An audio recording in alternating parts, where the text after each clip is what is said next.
महोत्सवों का। जैसा कि आप सबको मालूम है कि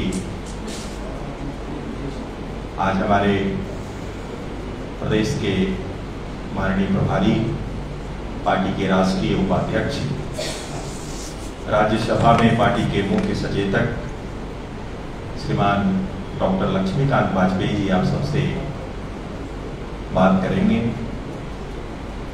मैं आज की प्रेस वार्ता में मंच पर श्रीमान वाजपेयी जी का स्वागत करता हूं, अभिनंदन करता हूं। साथ ही साथ मंच पर हमारे पार्टी के वरिष्ठ नेता और प्रदेश के माननीय महामंत्री श्रीमान मनोज कुमार सिंह जी का भी मैं स्वागत करता हूं। हमारी दाईं ओर हमारे प्रदेश के पार्टी के प्रवक्ता श्री अवनीश कुमार सिंह जी उपस्थित हैं, मैं उनका भी स्वागत करता हूं और माननीय प्रभारी महोदय से आग्रह करता हूं कि आप सबके बीच आज के संदर्भ में अपनी बातों को रखें। माननीय प्रभारी महोदय।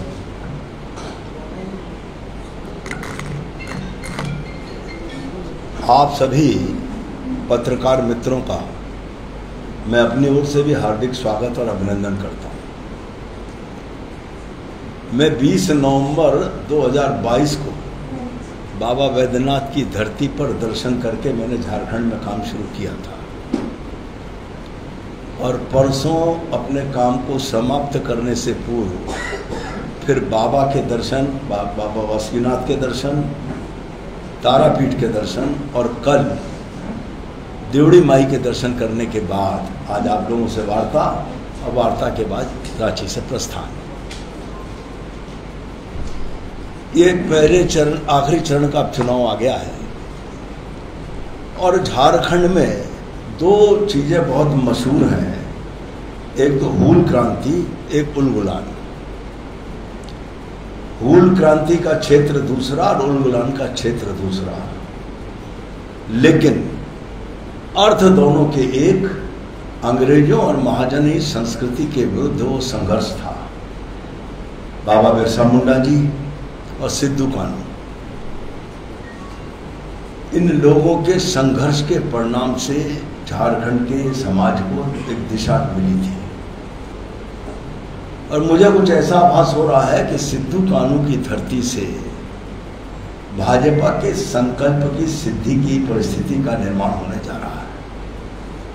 वैसे भी 30 जून को हूल क्रांति का था दिवस, लेकिन जून का महीना है, इसलिए हूल क्रांति का महीना मानते हुए मैं आप सबके सामने अपनी बात को शुरू करने जा रहा हूं।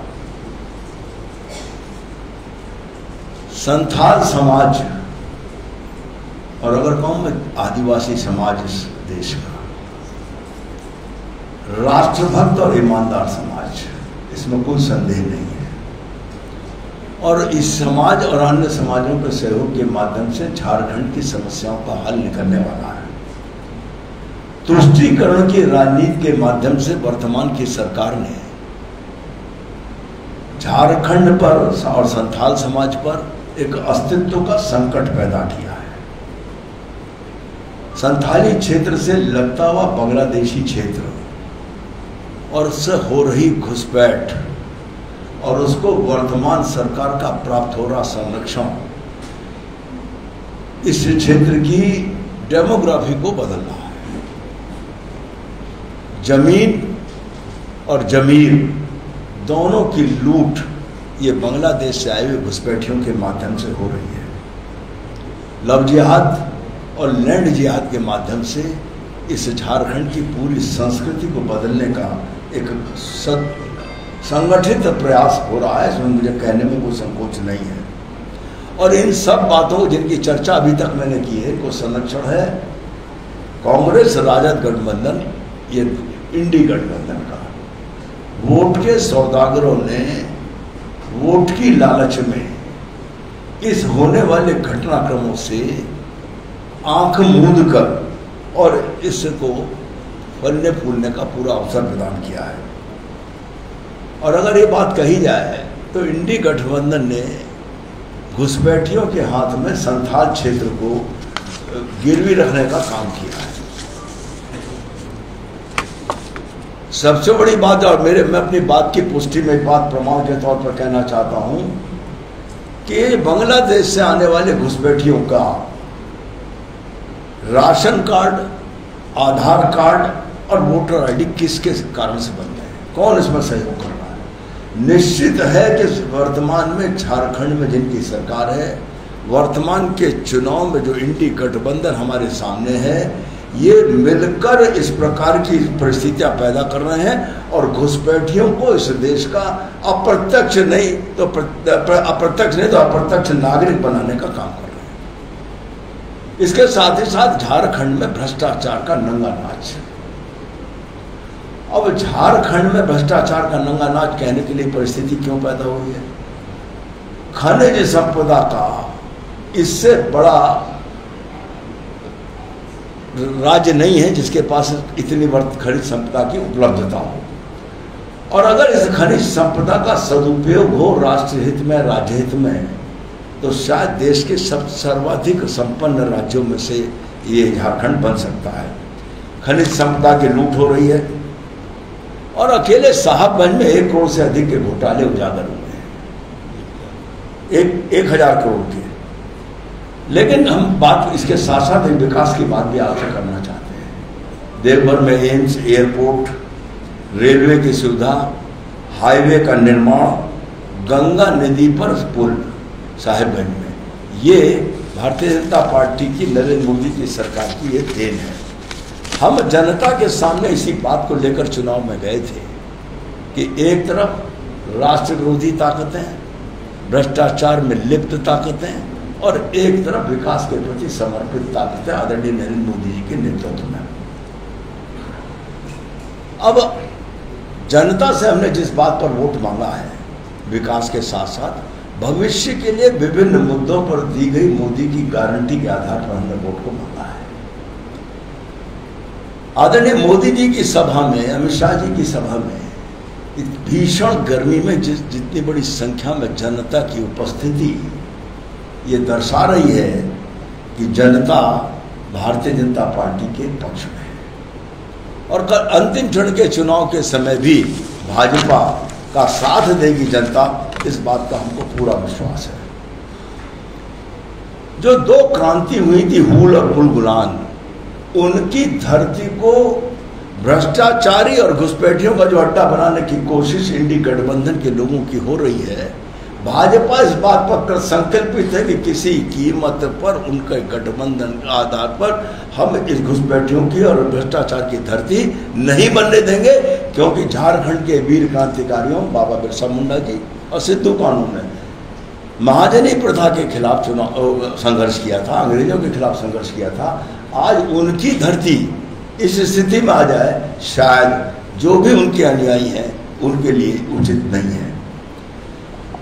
कल चुनाव निपट जाएगा, 4 जून को गिनती शुरू होगी और आदरणीय प्रधानमंत्री जी ने घोषित किया है कि 4 जून के बाद इस प्रकार के भ्रष्टाचारियों के खिलाफ सख्त कार्रवाई शुरू होगी और स्पष्ट कार्रवाई शुरू होगी। और अगर मैं कहूं तो उल्टी गिनती शुरू हो जाएगी इन भ्रष्टाचारियों की। घुसपैठिए भी चुन चुन कर बाहर जाएंगे, भले ही उनके आधार कार्ड और सब कुछ बना लिए गए हों, लेकिन उन सब की जांच करके इसकी जो डेमोग्राफी बदलने की कोशिश है उसकी उल्टी गिनती 4 जून के बाद शुरू होगी। और झारखंड की, विशेष तौर पर संथाल क्षेत्र की डेमोग्राफी बदलने के जितने प्रयास हैं उनको अब निष्फल करने का काम भारतीय जनता पार्टी करेगी। यहाँ मैं इतनी बात जरूर कहना चाहता हूँ, मैं चुनाव जिस दिन से आचार संहिता लगी उसके बाद मैंने 13 लोकसभा और 60 विधानसभाओं में जाकर सीधे कार्यकर्ताओं के साथ बातचीत की है। और इसी बीच में गांव के भीतर जाकर घरों में माताओं और बहनों से भी मैंने बात करने की कोशिश की है। हमारे इस चुनाव में जीत का आधार या तो युवा पीढ़ी बनने जा रही है या घर में बैठी माँ और बहन बनने जा रही है, इसमें कोई संदेह आज की तारीख में कम से कम भारतीय जनता पार्टी को नहीं है। 14 सीटें हम जीतेंगे, इस संकल्प के साथ हम काम कर रहे हैं और जो परिस्थिति अब तक हमारे सामने हमें उसमें कोई संदेह भी नहीं दिख रहा है। एक बात और कहना चाहते हैं, इस 14 सीट के बाद वर्तमान की झारखंड सरकार में झगड़े शुरू होंगे, लूट शुरू होगी। हेमंत जी जेल में, चंपई जी सत्ता में और बहन कल्पना सोरेन सत्ता के रास्ते में। इसमें से जो संघर्ष उपजेगा वो संघर्ष झारखंड को एक ईमानदार सरकार का रास्ता प्रशस्त करेगा, विकास से युक्त सरकार का रास्ता प्रशस्त करेगा। इतना ही मुझे कहना था। अब आप लोग को पूछना चाहेंगे। जी, अभी आपने घुसपैठियों की बात की, बांग्लादेश घुसपैठ की। इस बात पर हमेशा विपक्ष का कहना है कि गृह मंत्रालय आपके पास है, बीएसएफ आपके पास है, सीमा की सुरक्षा की जिम्मेदारी आपकी है, कैसे घुसपैठ होगा? घुसपैठ का खाली केंद्र सरकार का नहीं, जब राज्य सरकार के संरक्षण में काम हो रहा है, अगर उस पर सीधे एक्शन शुरू हो जाए तो कहेंगे साहब राज्य की सार्वभौमिक सत्ता पर चोट हो रही है। लेकिन देश की अस्मिता के साथ समझौता नहीं किया जाएगा। अब की बार 4 जून के बाद जो सरकार दिल्ली में बनने के बाद, यही नहीं और जगह भी जो देश की सीमा के साथ कोशिश हुई है और वहाँ के राज्य सरकारों ने उनको संरक्षण प्रदान किया, वो संरक्षण प्रदान करने नहीं दिया जाएगा। आपने बोला कि हेमंत जेल में है, कल्पना सोरेन सत्ता के रास्ते में, चंपई सत्ता में है और इनके संघर्ष से विकास का उदाहरण मौजूद है आपके सामने, बिहार का राबड़ी देवी का उदाहरण मौजूद है। बिहार का राबड़ी देवी का, जब लालू यादव जी भ्रष्टाचार में गए तो राबड़ी देवी ने सत्ता संभाली। कोई भी मतलब जैसे आदरणीय हेमंत सोरेन जी की बात मैं करूँ, अगर वो कोई कोना छोड़ेंगे नहीं। जब सदन की सदस्य हो जाएंगी बहन जी कल्पना सोरेन जी, तो वो उनके सरकार बनाने की, उनको मुख्यमंत्री बनाने का पूरा प्रयास करेंगे। हमें इस बात का भरोसा भी और जानकारी है जी। कल्पना सोरेन कह रही है कि बीजेपी जो है वो आदिवासियों से चिढ़ती है। आदिवासियों से चिढ़ते हैं? आदिवासियों के बारे में भारतीय जनता पार्टी का स्पष्ट मत है कि इस देश में आदिवासी समाज राष्ट्रभक्त और ईमानदार समाज है। आदरणीय बहन कल्पना सोरेन जी अपने पति के बारे में कहते हुए आदिवासियों को साथ में जोड़ रही हैं। हेमंत सोरेन के गैंग में केवल एक वो स्वयं आदिवासी है, उसके अलावा कौन है आदिवासी भाई? और बेईमानी नहीं की है क्या? भारत की न्याय व्यवस्था पर हमको भरोसा रखना चाहिए। कोई भी जांच एजेंसी जब किसी की जांच करती है, जांच करने के बाद यदि प्रथम दृष्टया उसको दोषी पाती है तो न्यायालय में उसको प्रस्तुत करती है, और न्यायालय यदि प्रथम दृष्टया प्रस्तुत तथ्यों से संतुष्ट होता है तो फर्दर जांच के लिए जांच एजेंसी को रिमांड पर देता है, जो अधिकतम 14 दिन होते हैं। उसके बाद उसको जुडिशियल कस्टडी यानी न्यायिक अभिरक्षा में भेजता है। तब अगर प्रथम दृष्टया अपराधी ना होते तो उनको न्यायालय वहीं से घर छोड़ के घर भेज देता। जेल भेजा है, ईडी की कस्टडी के बाद जुडिशियल रिमांड पर भेजा है। और इसके अलावा भी एक बात कहना चाहता हूं, कितनी जगह जमानत की कोशिश हो चुकी, उनको जमानत नहीं मिली है। इसलिए अपराधी की कोई जाति और धर्म नहीं होती। समाज विरोधी व्यक्ति जो भी है वो उसकी कोई जाति के आधार पर संरक्षण देने की कोशिश करे तो ये न्याय संगत नहीं है। चंपई सोरेन गए थे आज, हैं? हेमंत सोरेन से मुलाकात करने के लिए कौन? जेल में चंपई सोरेन। हाँ, क्या आप जो चीज बता रहे हैं, हो सकता है आदेश लेने गए हो। नहीं, ये माना जा रहा है कि आप लोग मानते हैं कि कल्पना सोरेन राज्य की अगली मुख्यमंत्री सरकार सत्ता परिवर्तन की संभावना तो यही दिख रही है। यार ये संभावना क्या आप लोग नहीं देख रहे हैं? हम ही देख रहे हैं क्या? आप लोग भी यही संभावना देख रहे हैं? सर गांडिया में आप हार मान चुके हैं सब? नहीं, सवाल ये है चुनाव में परिणाम का अंदाजा सामान्यतः कॉन्स्टिट्यूंसी, जैसे हम कह रहे हैं 14 सीट हम जीत रहे हैं, कह रहे हैं नहीं कह रहे हैं, ये किसी अपने तर्कों के आधार पर कह रहे हैं, अपने कार्य के आधार पर कह रहे हैं, जनता के समर्थन के आधार पर कह रहे हैं। और मैं फिर के स्पष्ट कर दूं, जो बहन जी का ये आरोप है कि आदिवासियों से हम कर रहे हैं, आदिवासी बहनों ने गांव में, मैंने अपने कानों से सुना और अपने आंखों से उनके साथ बैठकर बात करी है। उन्होंने कहा कि वोट हम मोदी को दे रहे हैं। लोकसभा का चुनाव था, ये राज्य का चुनाव नहीं था। जब राज्य के चुनाव में आएंगे तब आपसे बात, आपके सामने उसका भी जवाब मामला सर तो केंद्र के पास है ना, राज्य सरकार ने तो पारित एक मिनट, जिस वक्त राष्ट्रीय मुद्दों पर चुनाव, राष्ट्रीय मुद्दों पर हमने चुनाव लड़ा है, राष्ट्रीय मुद्दों पर जनता का आशीर्वाद प्राप्त करके सरकार में जाएंगे, और जब विधानसभा के चुनाव में आएंगे तब यहाँ की बात करेंगे। लेकिन झारखंड में करप्शन के मुद्दे पे तो आप मुखर रहे हैं? नहीं, करप्शन तो सारे देश का राष्ट्रीय मुद्दा है। करप्शन केवल झारखंड का नहीं, सारे देश का राष्ट्रीय मुद्दा है। और देखिए, झूठ बोलकर असत्य आधार पर केजरीवाल साहब जमानत पर आए, और अब कह रहे मेरी तबीयत खराब, मुझे एक हफ्ते और बढ़ा दिया जाए। अगर तबीयत खराब थी तो इतने दिन प्रचार कैसे करते रहे धूप में? इसलिए इन गिरगिट की तरह रंग बदलने वाले राजनेताओं के भ्रष्टाचार भी करेंगे और गुर्राएंगे भी, ये कम से कम इस देश में अब नहीं चलने वाला। चुनाव के दौर में सीधा अपने साथ पार्टी का प्रत्याशी, क्या फायदा हुआ उनसे? कुछ फायदा हुआ? फायदा नुकसान तो बताएगा समय, लेकिन इसका जवाब मुझसे नहीं, जेएमएम से मांगिए। 2 साल पहले से वो घर की बहू और उसकी बेटियां लगातार घर के भीतर, पार्टी के भीतर भी, समाज, अपने परिवार के भीतर भी कह रही थी इस बात को, लेकिन उनको न्याय नहीं मिला। त्रस्त होकर माँ और बेटियां जब घर से बाहर निकलकर हमारी चौखट पर आ गई, तो किसी भी मातृशक्ति को संरक्षण देना भारतीय संस्कृति को हमारा कर्तव्य था, हमने वो दिया है। और लाभ हानि को देखकर हर चीज नहीं की जाती है। सर, अभी एक सबसे बड़ा राष्ट्रीय मुद्दा जो चल रहा है पूरे देश में, मोदी जी की साधना पर क्या कहें? अच्छा, जिनके पेट में दर्द उठ रहा है वो अपने दर्द का इलाज अपने डॉक्टर से कराए ना। उनको किसने रोका था? वो अगर उनको ऐसा लगता है कि हमको भी किसी धार्मिक स्थल पर जाना चाहिए, तो हमें तो उनका एक ही धार्मिक स्थल लगता है जहां वो जा सकते थे।